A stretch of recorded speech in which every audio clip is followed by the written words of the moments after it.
नमस्कार, बहुत स्वागत है आपका हिमाचल प्रदेश के इस बुलेटिन में। आपके साथ मैं हूं दिव्या। बढ़ते हैं खबरों की ओर, जहां अखिल भारतीय आयुर्विज्ञान संस्थान बिलासपुर में सुविधाओं को बढ़ाया गया है ताकि मरीजों को अत्याधुनिक सुविधाएं मिल सके।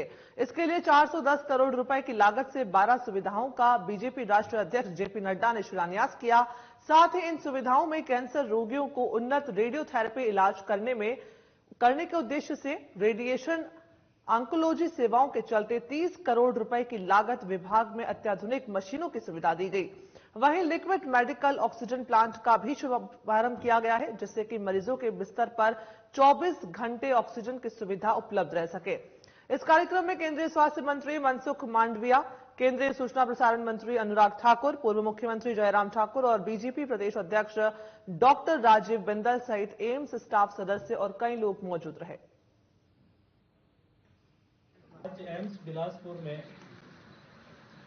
410 करोड़ रुपए से 12 प्रकार की सुविधा का आज लोकार्पण और शिलान्यास हुआ है। उसमें से पावर ग्रिड कॉरपोरेशन ने अपने सीएसआर फंड से एक विश्राम गृह समेत कई जरूरी मशीन उपलब्ध कराए हैं। दोस्तों, सीएसआर का उपयोग करना यानी कि लोक भागीदारी करना, ये देश का मूल संस्कार और स्वभाव है। मेडिकल ऑक्सीजन प्लांट ये भी आज समर्पित किया गया है, जिससे पूरे हमारे एम्स बिलासपुर को एक बहुत बड़ी सुविधा मिलेगी। और कोविड के समय हमने देखा कि लिक्विड मेडिकल ऑक्सीजन प्लांट की कितनी आवश्यकता होती है। तब तो सांसें जब रुकने का समय आता था तो कभी कोई गैस सिलेंडर एक इंडस्ट्री से उठाने पड़ते थे, कभी दूसरी जगह से लाने पड़ते थे। लेकिन अगर अब हमारा अपना ही एलएमओ प्लांट यहां पर होगा, इसी तरह से ही रेडिएशन ऑन्कोलॉजी की सर्विसेज का यहां पर जो दी गई है, ये इनके ऊपर लगभग 30 करोड़ रुपया खर्च हुआ है। इसके लिए भी मैं आपका बहुत बहुत आभार प्रकट करता हूं। एक नाम लेके घूमते थे, IIM Ahmedabad, IIM Ahmedabad, IIT Delhi, IIT Kanpur. आज हमारे पास एनआईटी है, ट्रिपल आईटी है और हमारे यहाँ आईआईएम खुल रहा है। मैंने मनसूख भाई को कहा और उन्होंने माना है कि हमारे all India institute of medical sciences की फैकल्टी का इंटरचेंजेबल प्रोग्राम होना चाहिए। दिल्ली के मेडिकल की फैकल्टी एम्स बिलासपुर आए और बिलासपुर की फैकल्टी दिल्ली जाए, 2 महीने लगा करके आए और वो वहां से अपना एनहांसमेंट करते हैं। एम्स इज ए कल्चर, एक कल्चर है। मैं एम्स के डॉक्टर्स के साथ बहुत नजदीक से रहा हुआ हूं, मैं जानता हूं एम्स का कल्चर क्या है। एम्स का कल्चर ये है कि जान निकल जाएगी लेकिन जान बचाई जाएगी। वहीं भारतीय जनता पार्टी के प्रदेश अध्यक्ष डॉक्टर राजीव बिंदल का बयान सामने आया है, जिसमें उन्होंने कहा कि हिमाचल प्रदेश के मुख्यमंत्री सुखविंदर सिंह सुक्खू की तरफ से अखबारों में एक विज्ञापन लगा है और उस विज्ञापन को देखने से स्वयं स्पष्ट हो जाता है कि प्रदेश की कांग्रेस सरकार सत्ता में आने के लिए जो गारंटियां कांग्रेस पार्टी की सरकार ने दी थी, हिमाचल प्रदेश की जनता को जिस तरह से कैमोफ्लेज किया था पिछले 2 बजट के अंदर, उसमें से 1 पैसे का भी काम जनता के लिए नहीं किया गया। इसी के साथ डॉक्टर राजीव बिंदल ने कहा कि ये विज्ञापन सेल्फ स्पीकिंग है। इसके अंदर 22 लाख बहनों को 1500 रुपए महीना मिलना था, लेकिन उसका कोई जिक्र नहीं है।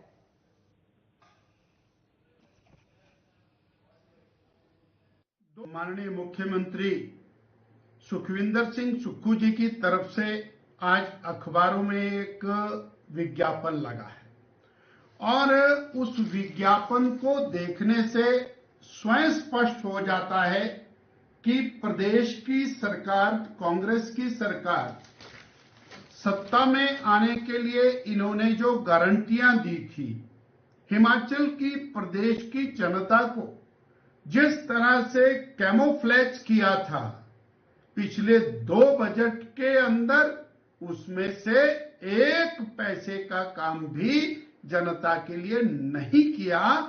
ये इनका जो एडवर्टाइजमेंट है, जो विज्ञापन है, वो सेल्फ स्पीकिंग है।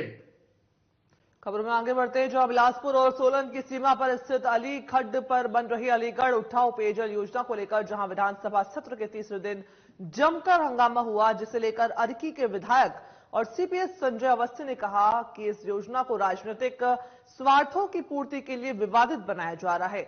बता दें कि इस योजना से लगभग 9 पंचायतें लाभान्वित होगी। इसे राजनीतिक स्वार्थों की पूर्ति के लिए विवादित बनाया जा रहा है। इसी के साथ उन्होंने कहा कि ये मुद्दा 30 जनवरी को विधायक प्राथमिकता की बैठक में विधायक रणधीर शर्मा ने मुख्यमंत्री के सामने उठाया था और उस समय भी मैंने स्पष्टीकरण दिया था कि इस परियोजना से 9000 लोग लाभान्वित होंगे।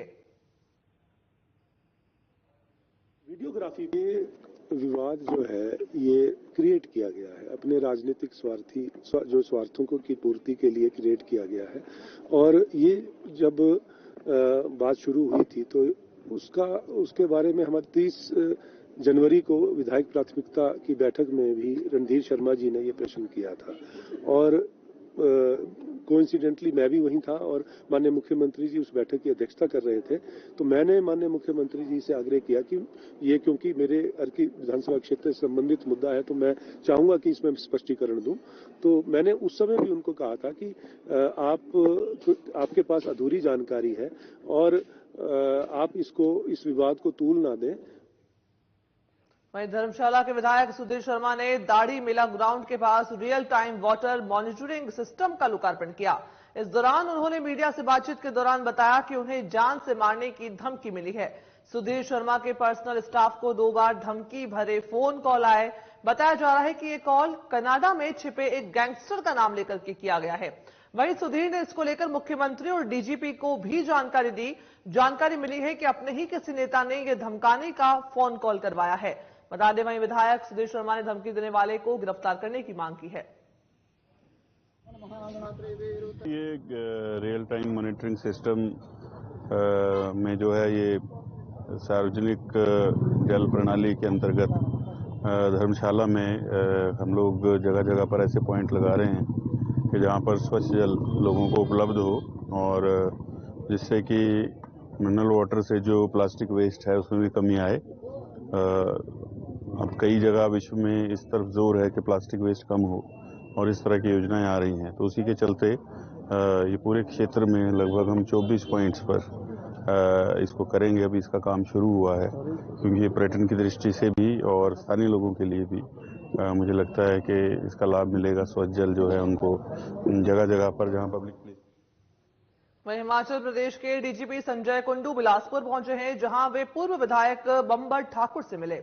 दरअसल पिछले दिन पूर्व विधायक और प्रदेश कांग्रेस सचिव बंबर ठाकुर पर कुछ युवकों ने जानलेवा हमला कर दिया था, जिससे वे अस्पताल में उपचाराधीन हैं।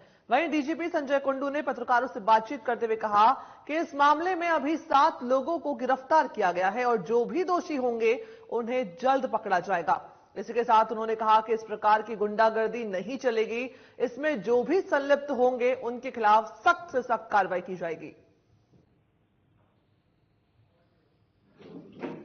मैं आया इनको विजिट करने के लिए और केस दर्ज हुआ है 307 अटेम्प्ट टू मर्डर में और इसमें 7 लोग हमने गिरफ्तार किए, बाकियों की गिरफ्तारी चल रही है और हम आज बाकी सब लोग गिरफ्तार कर लेंगे।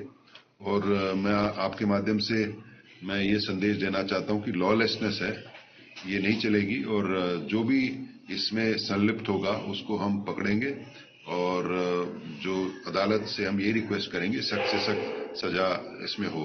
और बस मैं ये एश्योर करना चाहता हूं कि आज सब बाकी जो संलिप्त लोग हैं उनको हम पकड़ लेंगे। मैं ज्यादा कुछ कह नहीं सकता क्योंकि विधानसभा सेशन में है और जो भी अब बोलना है माननीय मुख्यमंत्री जी विधानसभा में स्टेटमेंट देंगे। वहीं भारतीय सेना में अग्निपथ स्कीम के तहत अग्निवीर भर्तियों की प्रक्रिया जिला शिमला, सोलन, सिरमौर और किन्नौर के लिए शुरू हो गई है। बता दें कि आर्मी रिक्रूटिंग ऑफिस ने इसकी जानकारी साझा की है। इस दौरान आर्मी रिक्रूटिंग ऑफिस की ओर से बताया गया कि 13 फरवरी से आगामी 22 मार्च तक के लिए ऑनलाइन आवेदन खुले हैं। इस प्रक्रिया के जरिए भारतीय सेना के कई विभागों में अग्निवीर भर्ती किए जाएंगे। वहीं आर्मी रिक्रूटिंग ऑफिस शिमला की निदेशक कर्नल पुष्पविंदर कौर ने बताया कि अग्निपथ स्कीम के तहत सेना में भर्तियों की जानी है और साथ ही जिला शिमला, सोलन, सिरमौर और किन्नौर से भारतीय सेना में भर्ती के लिए आवेदन खोल दिए गए हैं।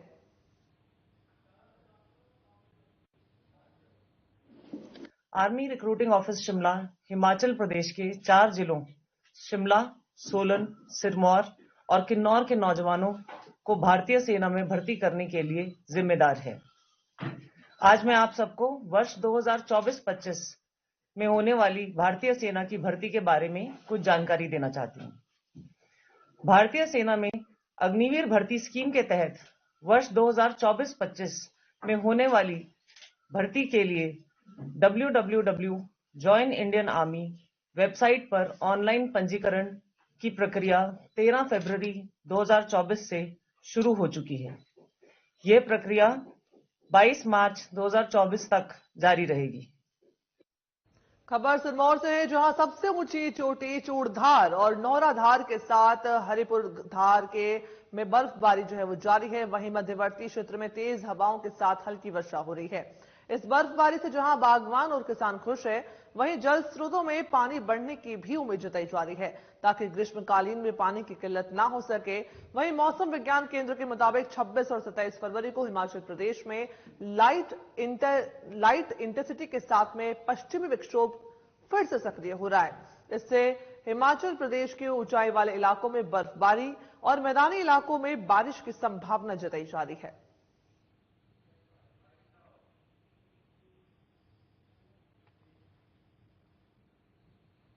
हिमाचल प्रदेश बुलेटिन में फिलहाल इतना ही। मुझे दीजिए इजाजत। नमस्कार।